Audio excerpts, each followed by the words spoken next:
Hola, estamos en Niña La Estanzuela con Silvia Pereira. Queremos tener un mano a mano con ella para discutir un poco la situación en la que estamos hoy con enfermedades de invierno y también hablar un poco en general del manejo de enfermedades en nuestras condiciones. Así que antes que nada queremos agradecerle a Silvia por este tiempo. Para nosotros es súper importante poder tenerte en la jornada. Y bueno, si te parece, comenzamos con la primera pregunta. Bueno, aprovecho también a agradecer a Proquimur por la invitación y por hacer posible que esté en dos momentos al mismo tiempo, uno de un lado del mundo y de otro. Así que muchas gracias y bueno, sí, adelante con las preguntas. Empezamos entonces. La primera pregunta es, ¿cómo viene esta zafra de invierno? ¿Qué es lo que están viendo en el campo y cuáles son las inquietudes que te llegaron? Bueno, hasta el momento hemos tenido condiciones muy favorables para, sobre todo para las enfermedades foliares. Desde etapas tempranitas ya estuvimos visualizando manchas, sobre todo en cebada, principalmente mancha en red. Muy temprano también, a mediados de julio, detectamos ramularia. Y por lo tanto, lo que nos está diciendo esa situación, que es casi más de un mes de lo que siempre vemos que aparece ramularia, es que han habido condiciones muy predisponentes para la esporulación, sobre todo de los hongos, y que arranquen los ciclos en forma muy temprana. Esta situación ha estado dada fundamentalmente por la frecuencia de las lluvias o precipitaciones, el permanente mojado foliar que han tenido los cultivos, con temperaturas que han oscilado, pero están dentro del rango favorable para que ocurra tanto la germinación, la colonización y luego la esporulación en los casos sobre todo de las manchas. Y lo que es de resaltar también es la baja heliofanía que hemos tenido. O sea, hemos tenido sistemáticamente días encapotados por periodos prolongados, que es justamente favorable para hongos patógenos.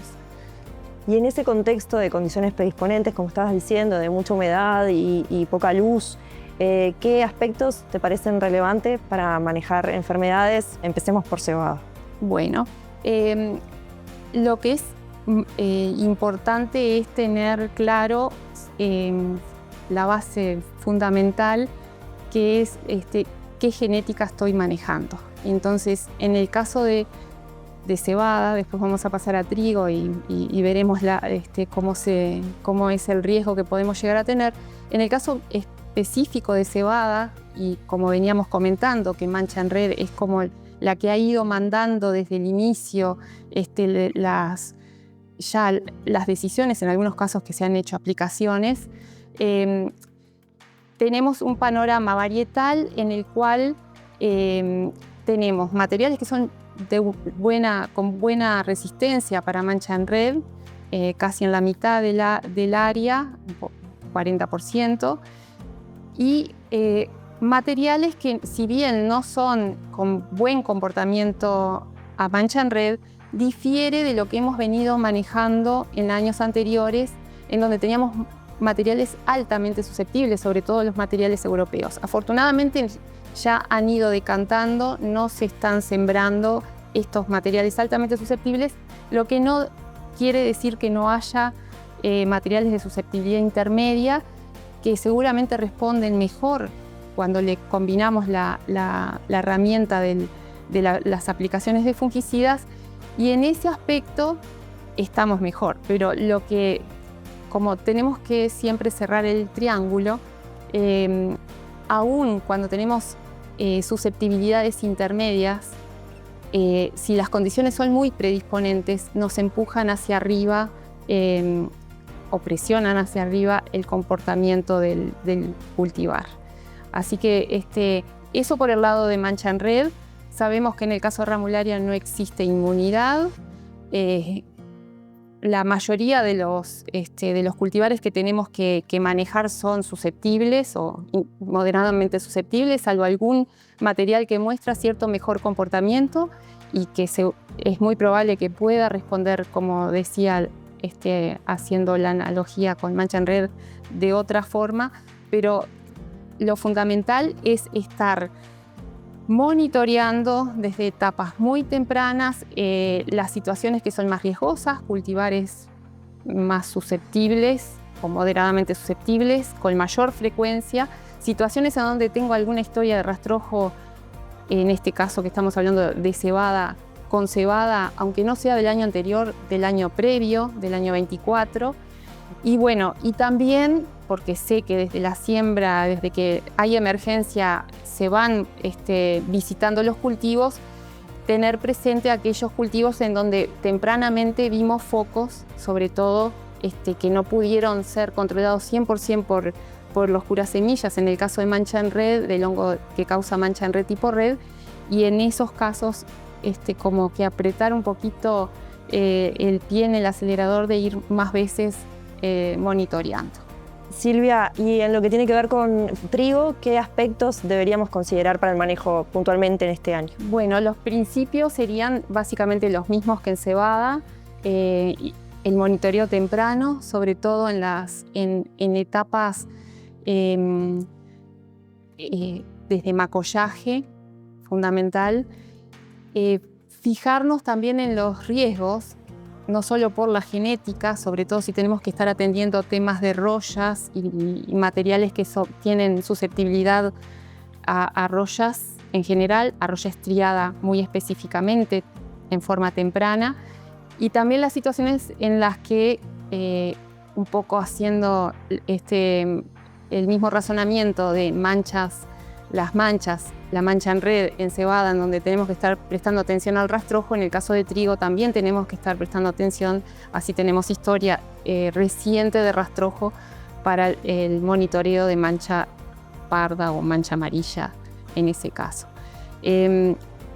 Hasta estas últimas semanas lo que hemos visto han sido situaciones de algunos lotes con mancha amarilla, y si vamos un poquito para atrás, hay alguna historia de trigo asociada, algún foco de roya estriada o amarilla y algo de septoria, sobre todo respondiendo a las condiciones que hemos tenido de permanencia del mojado de foliar casi permanente y muchas lluvias. Esta es una enfermedad que se repica sobre todo en esas condiciones y se disemina en esas condiciones.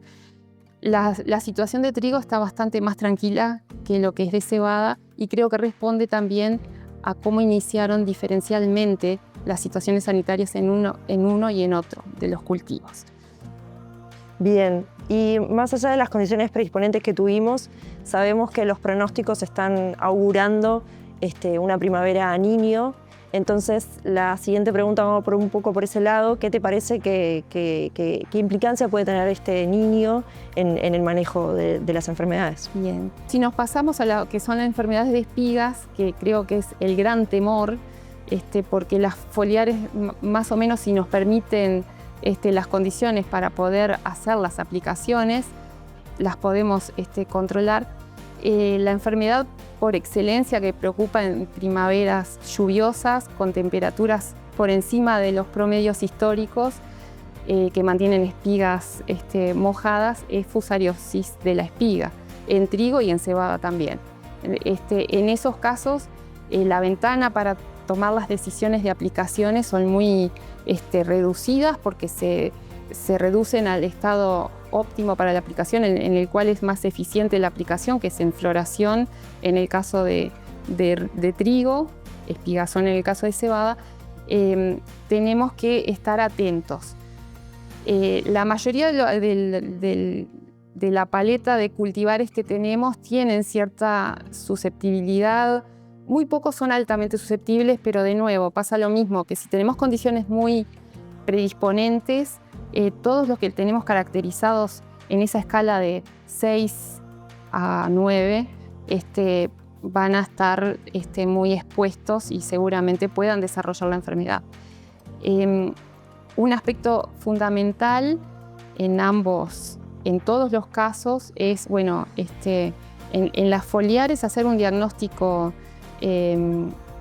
certero para no estar aplicando fungicidas en enfermedades bacterianas que también pueden prevalecer en primaveras húmedas, y descartar que se hayan manchados fisiológicos que estamos constatando que también por el estrés de los cultivos también se pueden dar. En el caso de fusariosis, la aplicación tiene que ser preventiva porque es al momento fenológico de darse las condiciones. En ese caso podemos contar con la información del modelo de Fusarium que tenemos de pronóstico en INEA, que ha desarrollado el GRAS, y estamos en la etapa de validación, pero está disponible un poco para orientarnos. Y bueno, otra enfermedad de espiga, aunque se puede manifestar en la etapa de hojas foliarmente, es la piricularia, que es una enfermedad que hemos detectado en la zafra 2023 y que ha afectado mayormente a una área muy reducida en el norte del país, asociado a primavera, a una primavera que justamente fue lluviosa y de temperaturas altas. Y es una enfermedad que podemos estar esperando también para este año, y que en la medida que, condicionado por las lluvias y las temperaturas sobre todo, pueda avanzar hacia abajo, más cerca de la zona núcleo del cultivo en trigo. Así que bueno, son muchos los aspectos que tenemos que estar considerando. Lo importante es estar tomando las decisiones con las herramientas que están disponibles.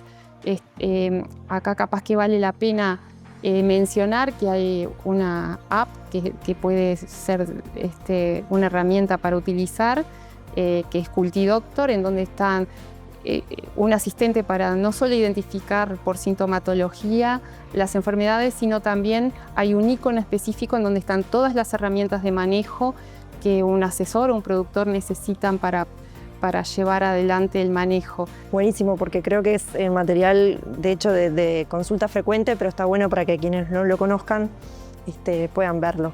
Y da pie a la otra pregunta que teníamos para hacerte, porque en los ensayos de evaluación en el último año, Proquimur envió para su evaluación Selecto. Entonces queríamos preguntarte cómo lo habías visto en esas evaluaciones, en esos ensayos, y también si tenías algún comentario respecto a su composición, que hay algún cambio en el triazol y en la carboxamida, en la nueva carboxamida. Bueno, a Selecto lo hemos tenido en los ensayos para casi la mayoría de las enfermedades, tanto foliares, en trigo y en cebada, el año pasado, en la zafra pasada, en el 2025. Normalmente cuando nosotros publicamos la información de eficiencia en la cartilla necesitamos al menos 2 ambientes, o sea que estamos muy expectantes de cómo se va a comportar en esta zafra. Esperemos tenerlo en los ensayos. Y yo creo que el valor que tiene, en base a los datos preliminares del año pasado, y sobre todo a la composición, a la formulación que tiene, el valor tiene, creo que, varios puntos a destacar. Y empezando por el triazol, combina muy bien las 2 carboxamidas con un triazol para poder tener un control, tanto desde el aspecto preventivo como ya a lo largo y sistémico, si se quiere.